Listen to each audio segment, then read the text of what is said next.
Hello बच्चा party, आजचा आपला व्हिडिओ आहे बेलोनोइस अरोटा या फुलपाखराच्या प्रजातीविषयी। याला मराठीत म्हणतात गौरांग। हे फुलपाखरू श्रीलंका, काश्मीर ते सिक्कीमपासून हिमालयापर्यंत अगदी निलगिरी रांगांमध्ये मैदानी प्रदेशापर्यंत आढळून येतं। जागतिक स्तरावर म्हणायचं तर पश्चिमेकडून फ्रान्स ते अरब प्रदेशापासून पूर्व आफ्रिकेपर्यंत सर्वत्र आढळून येतं। याचं होस्ट प्लांट म्हणाल त्याला मराठीत म्हणतात वाघाटी, गोविंदी असंही म्हणतात। हे जनरली पावसाळ्यात ही वनस्पती मोठ्या प्रमाणात उगवते। आता हा गौरांग याचे 20पेक्षा जास्त अंडी देते ह्याची मादी, आणि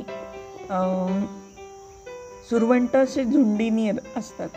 म्हणजे आपल्या टायनी कोस्टरचे, एरंडकाचे पण जसे झुंडीनी असतात तसेच याचे पण झुंडीनी असतात सुरवंट।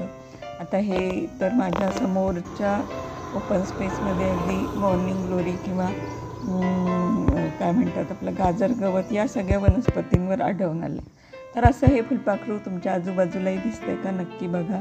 निसर्गात ठेवा, जपा गड्या। धन्यवाद।